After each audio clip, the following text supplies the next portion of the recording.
Good morning, everybody. This is Phil doing another outstanding YouTube video. I say in jest. I have a few guns that are new in the last 2 months that I haven't reviewed, and they're kind of like everyday anybody's guns. Maybe I'll get to them. One of them is the Beretta Nano. I'm not too impressed with it. However, they make a good product. It is a good gun, but it's been done before by other people first. So I'm not trying to do many gun videos lately until I start buying guns again. And I actually start using them so I'm proficient in every one of them. Where I feel comfortable, I know what to expect when I use it, deploy it, recoil, kick, holstering, everything becomes mind muscle memory. All over again, but with a different gun. And sometimes that doesn't happen when people have to work multiple shifts. They're busy in their lifestyle. It happens. But I'm still collecting, I'm still prepping. And it brings me to this point. With this video, in my history back in 2008, 2009, 2010, when I was homeless, and some things I kept on and I held close to my heart in my car, it's iconic in my memory, okay? These little keepsakes were things that gave me strength going through homelessness at the time. Mind you, I was still looking for a job, but the economy was bad, even for labor force, entry-level jobs, like stock handling or stocking, maintenance, forklifting, anything, warehousing, if you want to call it that, even digging ditches to a certain extent. And I was dealing with certain things like logistics, going to a new home, going, squatting at one apartment for a year, living out of my car. A few things happened where it actually excluded work. So some things that I held on to were my clothes. I had all stuffed in my trunk, and my shoes. And the best pair of shoes I've ever had that I really liked were my red Etnies. And the style escapes me. I believe I found the style that they were called Kingpin Etnies, or Etnies Kingpin style. And I explained about the epiphany I had with Jesus speaking to me to get up and walk out. Eventually I saw a dude walking up the street with no shoes in the middle of the 2010 blizzard snowstorm of 2 feet on the ground. And I gave them to him, and in a nutshell, I walked right back to the apartment, probably, I want to say, a good 500 yards away. Didn't feel anything. I want to say it was kind of like a calm numb. And it was something that was spurred on spiritually by Jesus. I know it. My mind knows it. My soul knows it. My heart knows it. My whole being knows it. And I still stray. I still sin. I still am a hypocrite. However, I try every day to tell that story if someone asks, or it pops up. We talk about kicks, these classy, fancy shoes that the skateboarders started to take to. And when I got the little brochure back in New Jersey, I was like, I don't go out shopping much because I was writing with all my free time. A new writer. And I ordered a red pair of Etnies. And they were just like the pair that I'm going to unbox. I opened these briefly just to make sure it was what I ordered, but I didn't take them out of the box. So they came delivered today. $78 they were listed for on the Etnies website. And they have high dollar classy stuff. They also have very, very, very, very cheap tennis shoes nowadays too. So if you go to your website, look at all their selections in whatever category, and you can order through the mail. If you're a prepper, let's say you're prepping for your family in the future, you have a couple $100. You can order some cheap, very well-made shoes. That might be something that your children throw on eventually when there is no economy, when there is no, I want to say everything is without rule of law, and you need good shoes and good kicks on your feet to protect your feet, but also a lot of long walking. Maybe it's a DD situation, EMP goes off, a nuclear blast goes off, and you have to head to the hills. Can you imagine hiking and not having good shoes? Can you imagine being at work and you have to hike all the way home because of an emergency situation, and you have to get back to your family, and you have a bad pair of tennis shoes that were bad from the start? They started making your feet ache, and your feet get used to it, and your feet actually are injured by it. You put on a good pair of tennis shoes, and even that doesn't help. You need to start out first with a good pair of tennis shoes or walking shoes, or shoes that support your feet if your feet are strong enough. My feet, with more weight that I've gained lifting weights over the years, get injured a little bit more easily, I want to say, with just everyday usage of tennis shoes because of how busy I am. So the aches and pains turn into something constant. And I do hot water therapy almost every day on my feet. Not that they're that bad, they're healed, okay? But I want my feet to have as less stress as possible on any shoe I put on. Even the cross training kicks, even the hikers, they force your ankle to do a lot of work and your feet to stretch out more when you're stepping off, when you're planting. These are things to consider. What if you have to hike 15 miles in one stretch? Could you do it? Could you do it? Ask yourself that. As a prepper, ask yourself if you can hike 15 miles right there and then because of an emergency. If you can't, you're not as good a prepper as you may think. And maybe that's something you should look into. Overall health is very important. I'm not saying you're not healthy, but as a prepper, that's one of the things you have to look into. Overall health, hygiene, and care. Okay? Some of that, and a big, big thing about that with your health and walking and staying active and physically fit is your kicks. It's your tennis shoes. It's the shoes you're wearing. I don't care if it's wrestling or boxing. What are they considered? Boots? Boxing shoes. You tie up and they go all the way up to the middle of your shins.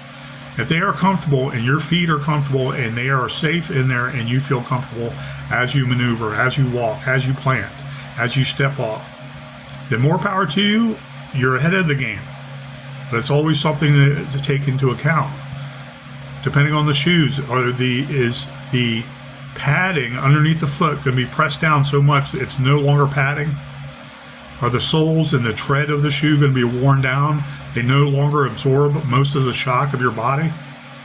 Okay, I'm pushing a 300-pound body here, and I'm used to 270 at the max. Okay, looking fit, looking buff, feeling great. Okay, I got most of that now, but I'm heavier now and I don't like it.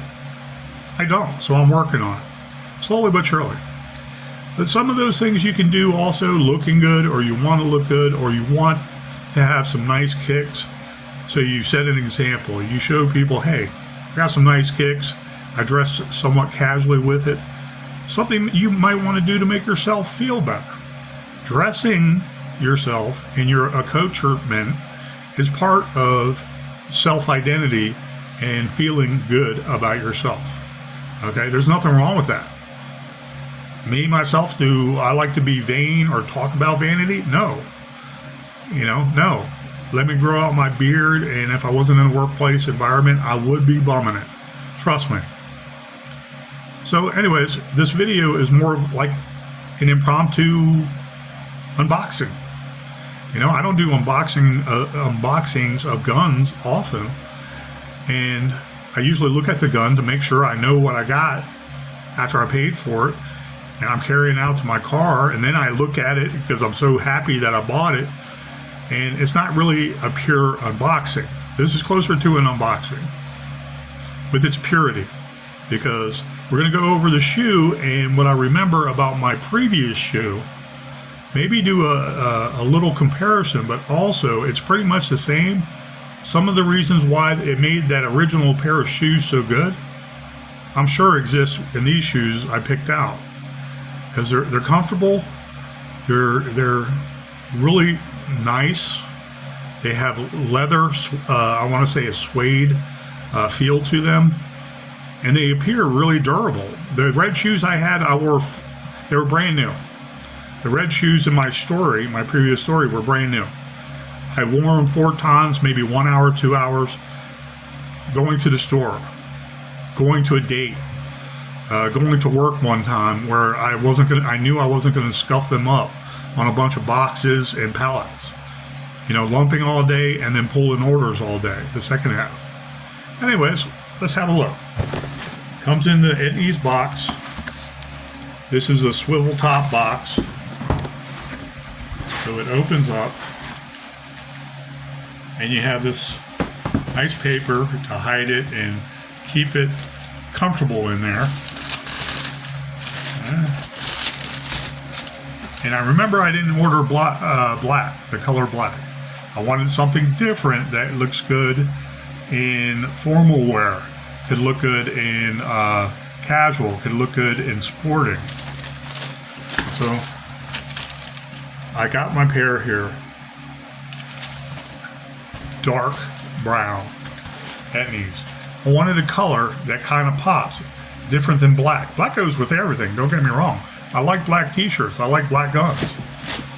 It stands to reason I would like black shoes, right? Not really. Wow.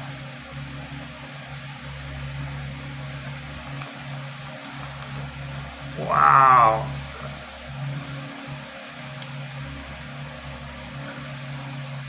These are perfection. These, I buy Temu shoes. I buy them because they're super light. And I use them, and you're able to buy a lot of them. Take care of them, of course, but if you run them into the ground, like 2 years straight, stuck at work most of the time, like during COVID, you can run them into the ground, and then it starts to be unhealthy for your feet. But my shoes that I buy, very inexpensive, so I don't break my bank, this is a gift to me, I admit it. Those cheaper shoes work better for me because they're lighter and they don't strain my feet more. Also, your foot plants like this, boom, and then you step off, okay? When you're doing that, you also have a lot of pressure of a heavier shoe that might be detrimental to your very, I want to say fragile feet, for lack of a better term. My feet are not fragile, but I did gain weight where I put more pressure on them. And so I want a shoe like this for upper support. I'll explain in a second. And something light at the same time, that my feet are not carrying that extra weight all day long. Especially if you're very, very busy and you're burning close to, 3,000 calories a day. Okay, whatever you're taking in, that's not relevant. But you're burning so many calories, you're so busy. You usually want a lighter tennis shoe when you're on your feet all day long. If you're in an industrial situation, okay, I'm reminded of stuff from my past. They had Turtle brand wear for high pressure water pumps, and they called them liquid blasters. And that Turtle wear had Kevlar helmets, face masks, like a welder's mask, Turtle boots. Those boots are big, and if you're in them, you're not going to be walking all day. You're going to be using that high pressure water wand at 35,000 psi that can cut a person in half, okay, let alone steel. You're going to be situated, and you're going to want helpers to help you set up everything at that bulkhead of a big ship, at that freaking oil tanker. You got that Turtle wear, whatever it was called Turtle. And it had all this garb and breakaway, I want to say flats of Kevlar all over that was lighter, kind of looked like a football player. And you have these big freaking moon boots that you can use the water wand and you can shoot across it. You can have a big steel plate fall on it, and your feet are protected 100%. It's not only Kevlar, it's like steel. I am not referring to that per se, because that kind of protection is going to be in the workplace. You're going to have time to set up and don that on your body for your safety, and you're not going to be walking for it, okay? But if you're in the industrial warehouse or something to that effect, steel toe boots might be requested for you, okay? Do everything in your power to be safe, but you also have to be comfortable at the same time. Can you just imagine a scenario where you have steel toe boots on that are so cumbersome? You see a forklift coming and it's emergency last second situation. You can't get out of the way because these brand new boots with the brand new hard soles are slipping on a hard, smooth freaking runway or walkway or aisle, okay? And that forklift runs over part of your leg, okay? If you had tennis shoes, lighter tennis shoes, you give up the protection on the very top of your feet. I'm going to speak about it in a second. And you can move quicker though, okay? So there's trade-offs and there has to be a balance. Steel-toed boots protect the sides of your feet, the ankles, this hard leather usually, and the steel toe from something, 10,000 pounds of PSI hitting your toe. And they only do it a second. They don't sit there and keep that weight on there so it crushes your toe eventually. But they'll do these tests. It has to be a certain gauge of PSI pressure. The weight is part of the statistics of each, I want to say, level of safety. And I think it's 10,000 PSI that hits your foot and bounces off, or hits your foot and you can move your foot out of the way. So it protects your toes. Your toes don't get amputated, avulsed, in other words. Then you have another industrial accident that OSHA gets to claim. See what this dummy did? Don't be that dummy. Anyways, I know what I know, but what I don't know, I'm willing to learn. Dark brown, just a gorgeous shoe. This bottom here, hear that? That bottom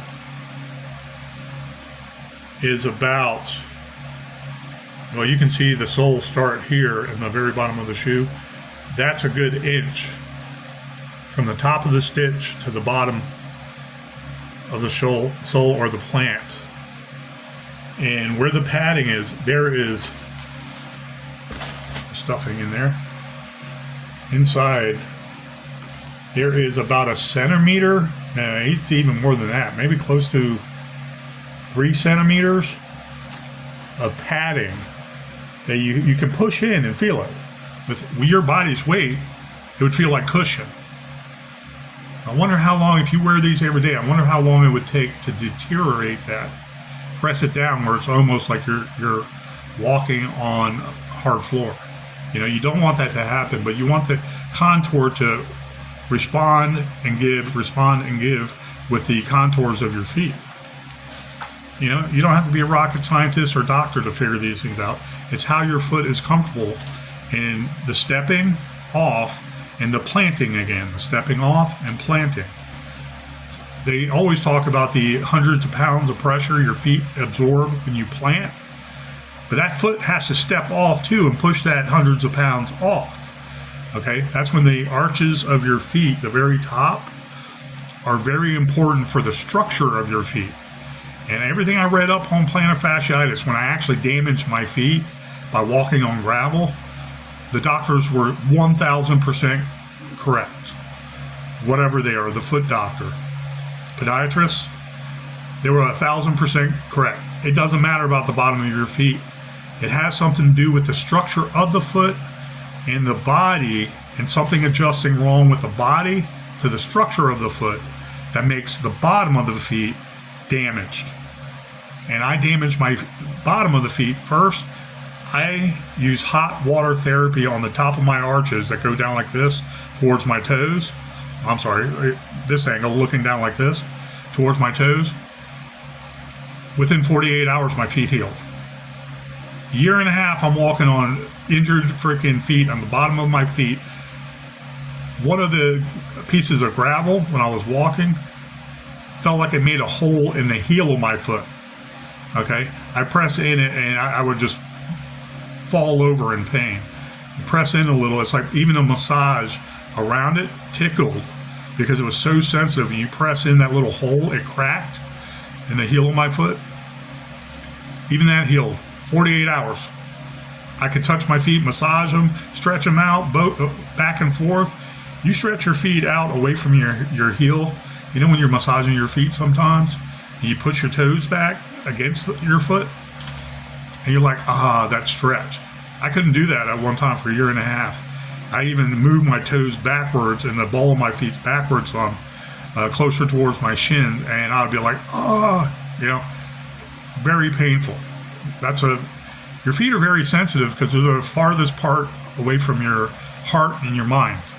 So when you're walking all day long, they feel, I don't want to say they can endure more pain in some ways, but they feel little differences very easy.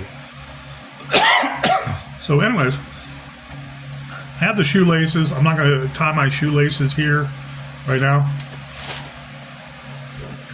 Just like I remember, look how thick that tongue is.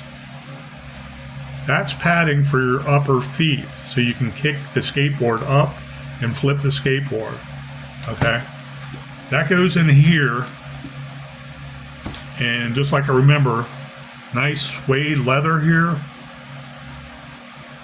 This right here, this meat of the outside shell is maybe a centimeter at the most, very thin. Maybe like a little chunk of stack of paper, okay? Maybe about 15 sheets of paper. That's how thin that is. But it's fairly thick. There's padding around the foot edge here and the ankle to protect the ankle. So if something comes in and hits this, you have somewhat padding. Here's around the edge of the ankle. This is padded a good inch thick. It goes all the way up to the laces, the lacelets, or the eyelets, and where the laces go. So it goes around here. That's padding. Something bumps into your foot, some other skater loses his skateboard and it shoots out, hits the foot, chances are you're not going to be injured. Let's hope. Knock on wood, right? Now the toe. Okay, you have this thick padding here that is plus 1.5 inches thick. Okay? All right, that's the padding when you're flipping the skateboard and stuff coming down on your foot. You'll feel it. Okay? I'm not a skater anymore. I skated back in the late 70s and early 80s when it wasn't cool yet. Lance Mountain didn't even come to fruition yet. Okay? But me and my brother and a lot of older guys in his age range, we ran the skateboards with the Kryptonics and the tracker trucks, Hal board, and we made speed boards when they didn't have speed boards yet. The longer skateboards, going down hills to see how fast we can go. No, we didn't have a long highway going down some mountainside yet. That's a new phenomenon, by the way. We used to do that in our neighborhood in the big hills, going all the way down. And you know what would stop us at the end? If it wasn't a car crossing the street or crossing that intersection, it was a curb on the other side doing about 50 miles an hour, and we'd fly into the yard and get grass all over us. It was fun. We had a blast as kids. We would take our laundry baskets with the rollers on it. I don't think they have them anymore. And we used to all load up in the circular laundry basket, line up at the top of the hill too, and see who could go the fastest down there. And it was fun on these little rinky-dink wheels. We'd be zooming down there. And parents would be like, "What happened to the laundry basket?" Older brother did it, or younger brother did it. We had fun. I digress. Beautiful shoe. So come in here all the way to the toe, thin there. It's comfortable, it's strong. I don't know what the material is underneath the suede, but it's smooth. It's kind of like a mesh, like a soft mesh, almost like gym trunks, you know? It's kind of like that material. But it's still thin too. And you go down to the very tip, it's leather, also, same thing, where it goes down towards the sole. So you might want to use some caution if you think your toe has protection on this top part of your shoe, okay? But you have this huge tongue. You have the laces going across. You have padding here, where if you felt something, you know you can move. It's a great thing about tennis shoes in the workplace. You know, you can move quickly out of danger easier than danger occurs right there and then, and you're protected and you can stand there and look at yourself. Oh my God, I just dodged a bullet. You know, this 1,000 pound freaking metal weight fell on my toe and bam, I'm here and I didn't have to run away from it. Well, tennis shoes are kind of the opposite way of thinking. You know, some protection, but get out of the way. Head on a swivel, always looking around you. Pallet jack people coming around you. Okay, forklift people when you're about to turn the corner of an aisle. Okay, forklift people coming on the truck while you're lumping the pallets all the way up about 7 feet high. You know, listening, looking, paying attention. So they're coming in. You see them getting closer and closer to you. Frickin' kick the boxes out of the way and jump on the boxes if you have to, away from the frickin' forklift. The forklift will kill you easier than a car will at the same speed. They're that heavy, and the forks themselves will just frickin' go right through you or do so much damage your organs are frickin' gone, and you'll die within an hour or two anyways because of, you know, injured organs. Seen it happen. Always head on a swivel, have good PPE, so to speak, personal protective equipment. You know, what does OSHA say? If OSHA says something, listen to them to certain degrees. Everything they say is not written in stone, but they have good insight because they investigate all industrial accidents, all workplace accidents. Okay? I say almost everything because they haven't seen everything. If you can find a better safety equipment apparatus that you place on your body to protect yourself, by all means do it. But make sure you know its hindrances. Will it slow you down? Will it hit you and knock you off somewhere? Will it deflect? Okay? Or is it just menial protection to let you know you got to get out of Dodge? Okay? It bruised you anyways. Okay, maybe that wasn't life-threatening. Maybe next time wear a better shoe with more padding and you won't even get bruised if something happens. It's ultimately up to you and what the plant manager says. Those rules following OSHA. You're kind of out of the loop. But if you can be proactive and buy better equipment, do so. Anyways, the side here, this side, that's barely a centimeter.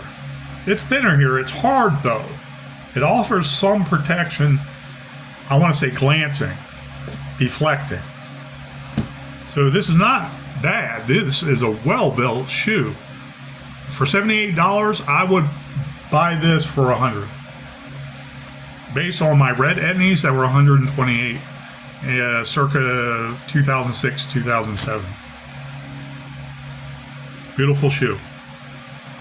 Beautiful shoe. All in all, you can wear this in most warehouses and know that you can move out of Dodge, and this padding will give you some sense of protection to deflect, move out of the way. Something hit it real quick. You didn't even notice it. Oh yeah, I got to move out of the way. Okay, sorry, dude. You know, you coming in with that pallet, that full pallet at freaking 25 miles an hour is pretty fast. You wouldn't think it's fast until all those boxes topple over on you. Seen it also. I love my forklifting. When they started letting me forklift, there's nothing with two wheels I can't drive. Okay, I'm sorry, any wheels I can't drive. And I proved it getting on the forklift one time. And I was like, zoop, zoop, lifting up these 7 feet high tobacco boxes up 3 stories. Okay, as high as the freaking forklift can get it. And leaning it lightly forward and stacking them up. I'm sorry, the 3rd story. I brought it up and I stacked the 3rd story. Let me correct that. But it was 3 stories high, basically, with the forklift. For one time, they're like, oh man, Phil can freaking use a forklift. Yeah, I can, but I was using the auto jacks, or the automatic jacks. You sit on, or you stand on, and you hit the button, and you go up and down the freaking aisles, then you back into a pallet full of tobacco boxes.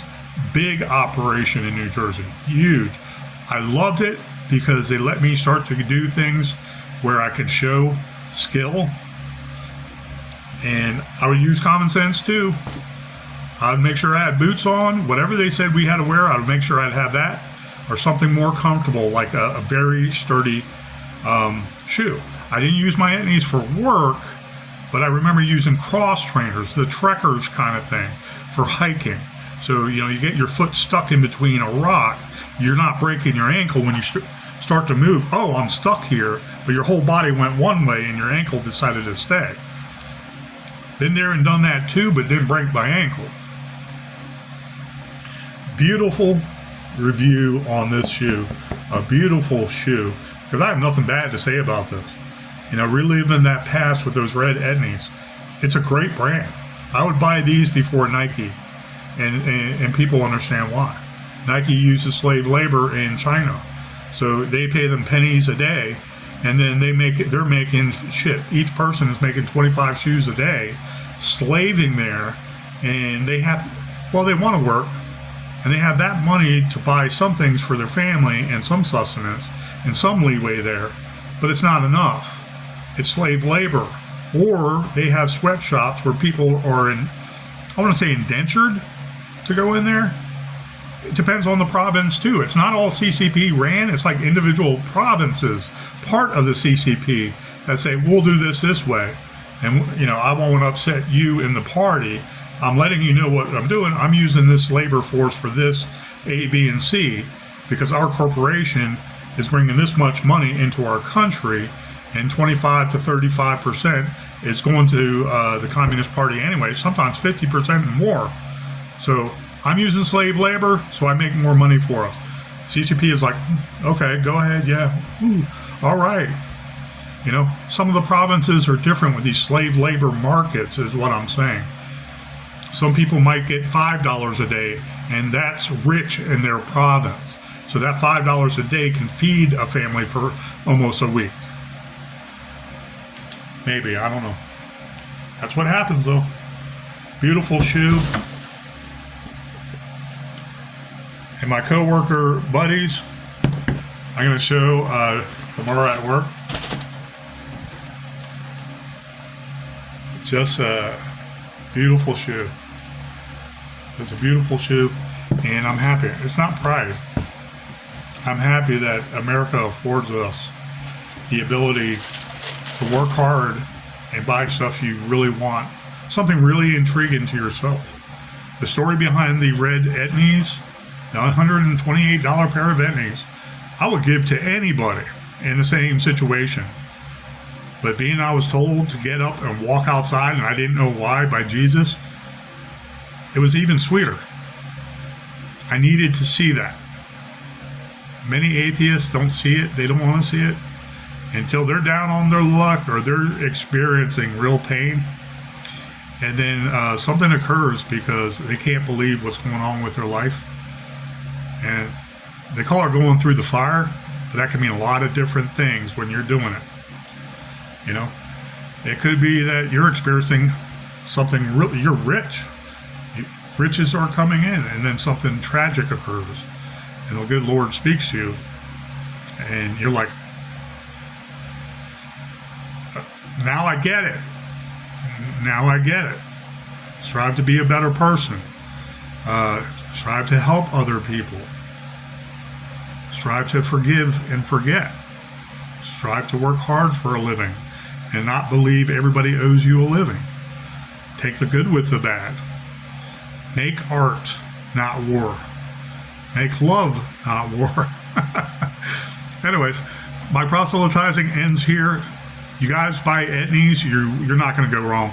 This is the second pair I ever bought, and they're just fascinating. They're just great shoes. They're better than Nike. They're better than DC's.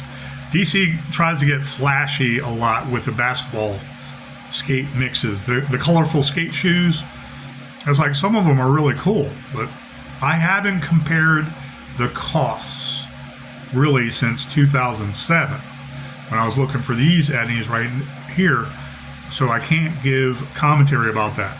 But I don't want to buy Nikes ever. I don't want to buy any shoes, and I will research these if I hear anything bad from Etnies. Okay, I will give these to charity right away, especially if I hear anything bad about Etnies in the slave market. I've never researched them, but the anecdotal and the reporting evidence about Nike is empirical, it's factual, it's from experience over the last 3 decades.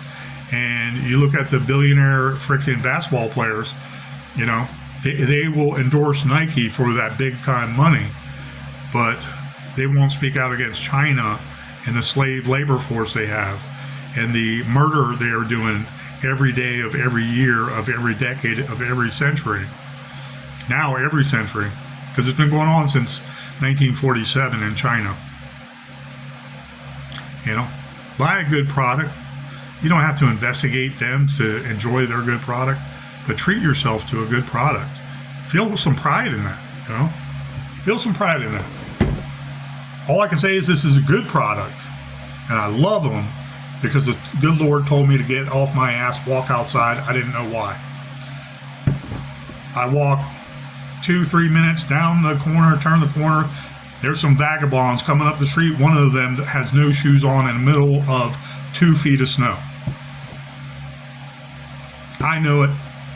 He may have known it. I told him, no, it's okay. Take them. Go. Enjoy. Okay? You'll know it too when it happens. Ding! That light bulb. Anyways, enjoy, guys. Have a great day, and go treat yourself out to some fun. I'm not going to ride my skateboard anymore. I don't need to. I got these. Thanks, guys. Take care.